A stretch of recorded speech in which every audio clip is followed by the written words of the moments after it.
We get a teaser of the OPPO Find X2, and it seems that it'll be just as vanguard as all its predecessors. According to Ming-Chi Kuo, 5G is coming to 2020 iPhones without making a price dent. And Ice Universe just leaked the possible launch date and location for the Galaxy S11 line, and it gets crazy. I'm Jaime Rivera, and yeah, it seems that 2020 is already forecasted to be another crazy year of travel, and we haven't even started the damn year. This is Pocketnow Daily.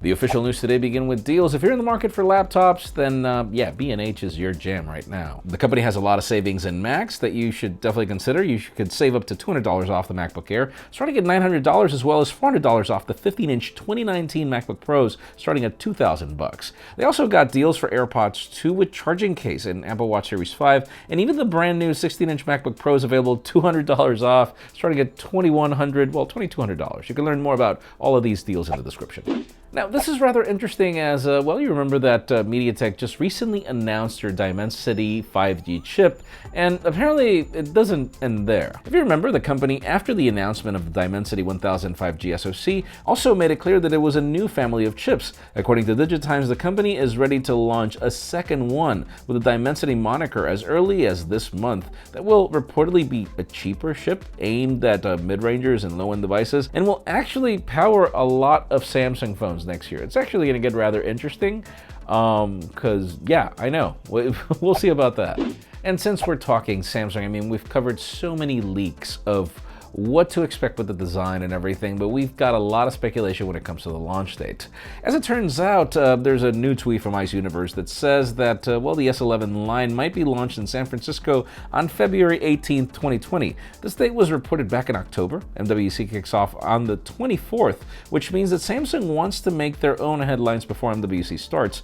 Rumors also hint that the Galaxy Fold 2 is making an appearance at this event, maybe as a teaser. If you remember, the Galaxy Fold 1 was announced pretty much this way.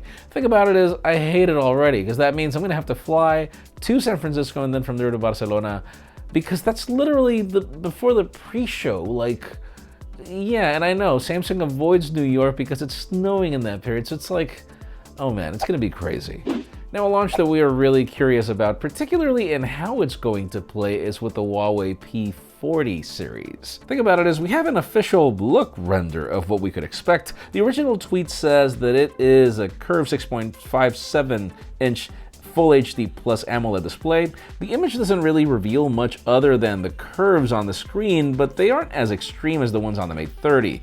We should also expect the possible launch to happen in March, as it did last year, well, this year pretty much.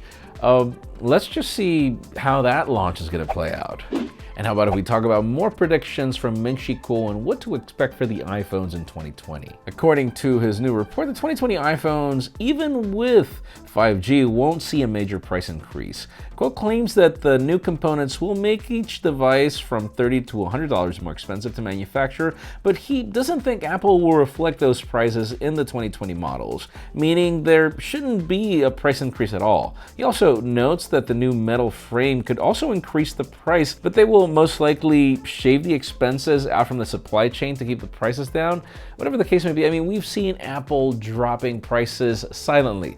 Every retailer except Apple is selling all Apple products with deals. So I think that the company is just being more aggressive about their sales strategy, and that obviously is driving the volume that they needed. But finally, the hottest news today have to do with the company that has not made the hottest news in a while. The last time that OPPO made the hot news was for the OPPO Find X. So guess what the news today are going to be about? Let's just begin with the fact that yes, we remember the leaks and renders and the possibility of the OPPO Reno 3 lineup. Now we have an official date. The Reno 3 and 3G Pro 5G will launch on December 26th in China. We also heard about the fact that there will be a successor to the Find X on Q1 2020. OPPO told us that they are focusing on improving every key selling point of the Find X amid the higher refresh rate on the display, improvements to the camera in different scenarios, as well as a battery that charges faster. Thing is, we should expect for this OPPO Find X to be launched possibly at MWC. I think that's going to be awesome, but let us know in the comments down below. I mean, what elements do you think that OPPO should fix from the Find X to make it to this Find X2 or Find 12 or whatever it's going to be called? Because in my case, honestly, Water resistance is one, which I believe they're going to address with that display that doesn't have a notch through that hidden camera. I think that definitely battery life. Find X had good battery life, but cameras. That's another thing. I mean, OPPO's actually really good about cameras, and then the Find X was okay. Let's see what we get. Let us know what you think in the comments down below. Friends, again, if you want to get the news earlier, follow us on Pocketnow.com and subscribe to our channel for more videos like this one. Also, follow us on social media as our extended coverage happens on Instagram, and follow me on my personal handles to see me play around with these phones. Please give this video a thumbs up if you like what you saw. I'm Jaime Rivera. Thanks so much for watching. We'll see you tomorrow.